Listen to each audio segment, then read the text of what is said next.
வாழ்க வையகம், வாழ்க வையகம், வாழ்க வளமுடன். குரு வாழ்க, குருவே துணை. அருள்நிதி பேராசிரியர் அன்பழகன் திருவண்ணாமலை. அனைத்து அன்புள்ளங்களுக்கும் வாழ்க வளமுடன். குருவின் நினைவில் நின்று குருவின் நினைவாக என்னுள் எழுந்த ஒரு கவியை பதிவு செய்கிறேன். திருத்தம் கொள்வோம் என்ற தலைப்பிலே இக்கவி எனக்குள் பதிவானது. உன்னை திருத்த உள்ளத்தை தூய்மை செய், மண்ணை திருத்த மக்களை தூய்மை செய், தன்னை திருத்த தற்பரத்தை நாடிச்செல், கண்ணை திருத்த ஞானத்தை உணர்ந்து கொள், முன்வினை திருத்த முழுமுதற் பொருளை தேடிச் செல், பின்வினையை திருத்த மூளை செல்லில் தவம் செய், ஆகாமிய வினை திருத்த அறிவாட்சி தரம் உணர்ந்து கொள், ஆணவத்தை திருத்தி அறநெறியில் வாழ்ந்து கொள். வாழ்க வளமுடன். நம்மை நாம் திருத்த வேண்டும் என்று சொன்னால் நமக்குள் இருக்கக்கூடிய அந்த உள்ளம் தூய்மையாக இருந்தால் அதுவே நம்மை திருத்தும். மண்ணை பூவுலகம் முழுவதும் திருந்த வேண்டும் என்று சொன்னால் இந்த பூவுலகில் வாழும் மக்கள் அனைவரும் தூய்மை அடைய வேண்டும். தன்னை திருத்த நாம் திருந்த வேண்டும் என்று சொன்னால் இறை உணர்வு தற்பரத்தை நாடிச் செல், குருவை பற்றி கொண்டு அகத்தவம் ஏற்று அகத்தாய்வு செய்து அனைத்து பயிற்சிகளையும் செய்து குரு காட்டும் வழியில் சென்று உள் உணர்வாக இறைவனை உணர்ந்தபோது நீ தூய்மை அடைவாய். கண்ணை திருத்த ஞானத்தை உணர்ந்து கொள். உனக்கண்ணை விடுத்து ஞானக்கண்ணில் நாம் அனைத்தையும் உணர்வதாக நம்மை மாற்றிக்கொள்ள வேண்டும்.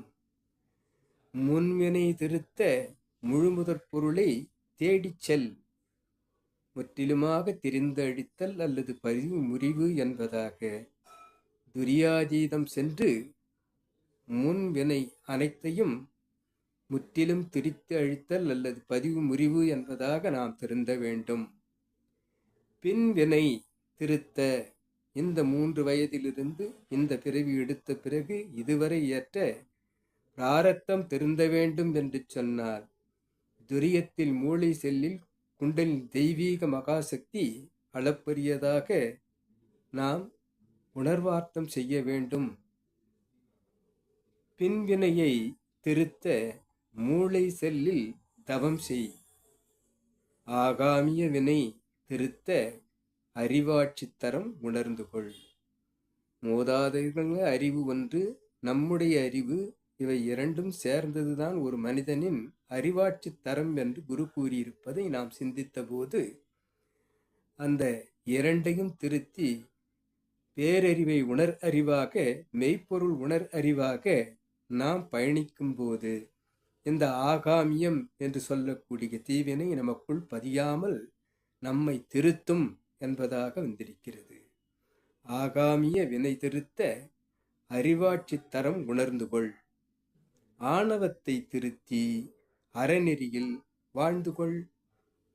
ஆணவத்தை விட வேண்டும். கரைந்து போம் தன்முனைப்பு காணும் தெய்வம். அந்த இறைவனை உணர்வதற்கு எவ்வளவு முயற்சி செய்து பயிற்சி செய்தாலும் நம்முள் இருக்கக்கூடிய அந்த ஆணவம், அகங்காரம், தன்முனைப்பு என்ற அந்த ஈகோவை நாம் எப்பொழுது விடுகிறோமோ அப்பொழுது இறை உணர்வு கிடைக்கும். அறநெறியில் வாழ்வது இறை உணர்வும் அறநெறியும் தான் நம்மை தூய்மையடைய செய்யும். அந்த இறைவன் இன்ட்யூஷனாக உள் உணர்வாக நாம மாறும்போது இறைவனில் பேதமில்லை. இறைவனில் இன்பமே எங்கெங்கும் இருக்கிறது என்பதை உணர்ந்த அந்த நிலையை நாம் அடைந்து விட்டால் நமக்கு அறிந்தது சிவம், மலர்ந்தது அன்பு என்று மாறும்போது அனைத்துமே இறையின் பிரதிகளாக நாம் உணர்ந்தபோது நாமே அந்த இறைத்தன்மைக்கு மாறி இருக்கிறோம் என்பதை நமக்கும் பிறருக்கும் உணர்த்துவதாக அந்த இறையாற்றலே நம்மை வெளிப்படுத்தும்.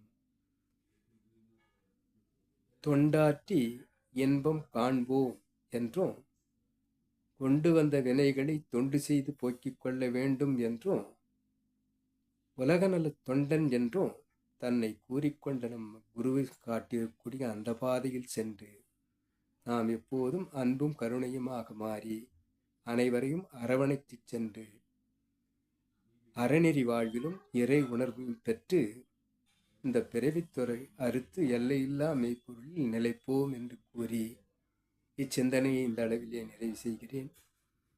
இக்கவியையும் இந்த விளக்கத்தையும் என்னுள் ஏற்படுத்திய குருநிலைக்கும் இறையருளுக்கும் இதுகாரும் செய்யும்படுத்த அனைத்து அன்பு உள்ளங்களுக்கும் நன்றி நன்றி நன்றி. வாழ்க வளமுடன் என வாழ்த்தி நிறைவு செய்கிறேன். வாழ்க வளமுடன்.